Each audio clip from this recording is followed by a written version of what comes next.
with anybody, there's this core desire to belong, to feel significant, and to feel loved.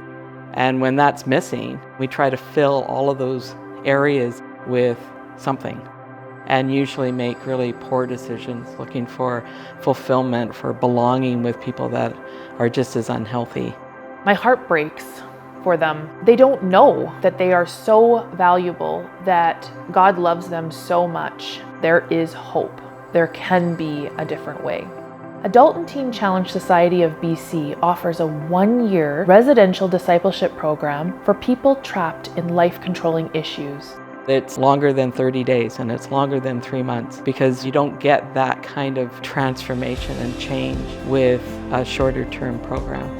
When they come in, they feel very hopeless, afraid. I don't know that they think they can last a year. When they start understanding who they are, when they start understanding the love of God and how their past doesn't define them, they just become different people.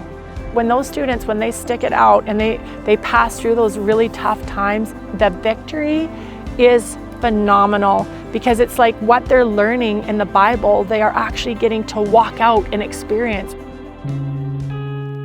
I came here because my life had spun out of control. Really made some really poor choices. The hard drugs came real quick after the soft drugs, and that's how it's been for the last 16 years. It would have been a roller coaster, up and down, and there'd be years, 2 years, 3 years clean, maybe not completely sober. And it's just the same thing. It was the cycle kept going and going and going, and it was like it wouldn't stop. Everything had spun out of control, and I walked out of my family. It was probably the biggest thing I'll ever have to deal with. That was the end of my life. As I knew it, I didn't know what else to do. I just wanted it to stop. I wanted to quit hurting everyone around me. I checked myself into the hospital under suicide watch or whatever it was, because I was really messed up. I didn't know what else to do.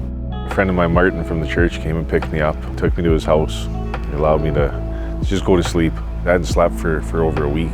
He made me something to eat, just let me be. I woke up and a couple of good friends, family friends from the church were in the living room, and that's when they told me, you're going to Teen Challenge. They said, you're going for a year to Teen Challenge, and you can't smoke, and you can't do this, and you can't do that. I came to TC because I was addicted to drugs and struggled with alcoholism since I was 13 years old. The harsh reality of it was that I lost my kids. I had no more hope left.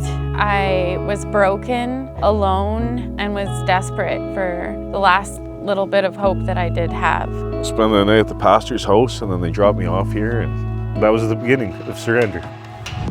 And it was a process, and it's been a process. It's been hard, but it's the best thing I've ever done. God came into my life, and my relationship with Him has grown deeper. He has restored my mind. He has restored my heart. He has given me a bigger hope for the things that I was missing in my life before. He just gave me freedom in being myself. Since I've been here, I went from basically having no relationship at all with my family to they're a major part of my life again.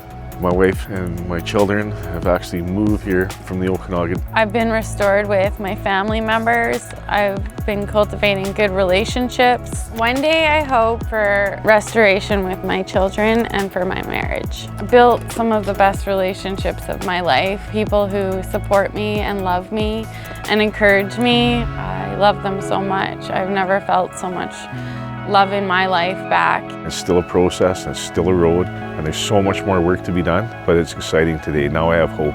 7 months ago I went from wanting to lose my life to now it's not my life to live, and I can just do the best I can with today.